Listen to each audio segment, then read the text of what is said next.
프리미엄에 대해서 이득을 본 거니까 양도소득세가 당연히 나오는데요.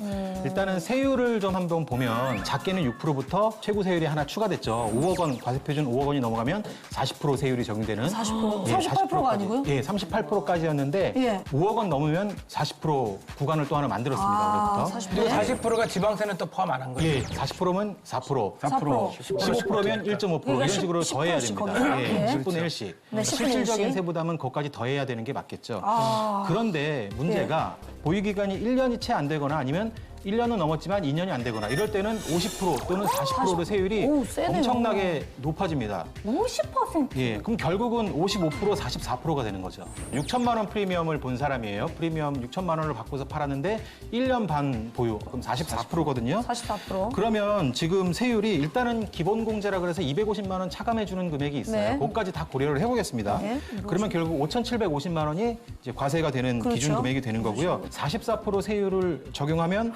뭐야 이게? 2,530만 2천만 원 넘겠는데? 2,530원? 실제로 6천만 원 프리미엄 받지만 내가 가져가는 돈은 뭐 3,500만 원이 채 안 되는 거예요. 3,470만 원? 그죠. 이 정도밖에 손에 질 수 없다. 아까 그분은 1년 반을 견디셨으니까 6개월만 더 견디면 예. 2년이 넘어가니까 세율이 그렇죠. 그렇게 되면 세율이 일반 세율로 가는 거니까 세금은 줄어들 텐데 2년이라는 그 기간이 세율 측면에서 네. 좀 엄청난 어떤 효과를 가져오는 게요.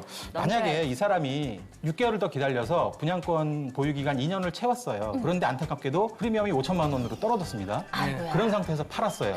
그러면 그 사람이 자기 주머니에 5천만 원 프리미엄 받고 세금 내고 나면 어느 정도를 줄 수 있느냐 네. 계산을 해보면 세금이 44%에서 일반 세율로 바뀌잖아요. 네. 프리미엄은 떨어졌지만 세금이 한 680만 원 정도밖에 안 나와요. 그럼 그러니까 2년 프리미엄을 1,000만 원 손해봤음에도 불구하고 4천만 원 넘게 실제로 있네요? 가져가는 건 한 4천, 아까는 3,400만 원밖에 안 됐었는데 네. 이 경우에는 4,300만 원 정도를 가져갈 수 있어요. 아 그래요?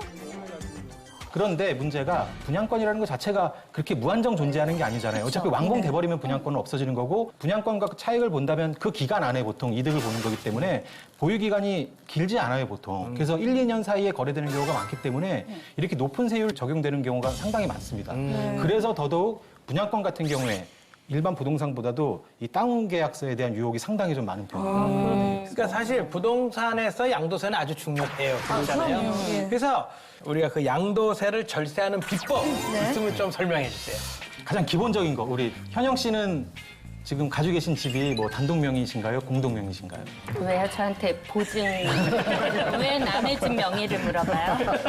너무 제가 무식해요. 절세가 가능하신지 좀 그거를 좀 말씀드리고 남편 싶어서. 명이에요? 현영 씨 명이? 단독명이에요. 단독 단독 명의예요. 명의. 사실 양도소득세뿐만은 아니고요. 네. 이 소득에 대해서 세금 매겨지는 세금들은 전부 다 절세 가장 기본이 분산이에요. 그러니까 소득을 분산해라. 예. 그래서 단독 명의로 했을 때보다 공동 명의로 하게 되면 세금도 줄고, 그죠? 그리고 나중에 뭐 팔게 돼도 뭐 절반 남편 집은만 사는 사람 없잖아요. 같이 합의가 돼야지 뭐 당연히 팔리고. 예. 그리고 그러니까 뭐 부부관계 사이도 좋아지고 이혼하려고 해도 억지로라도 이혼 못하고 뭐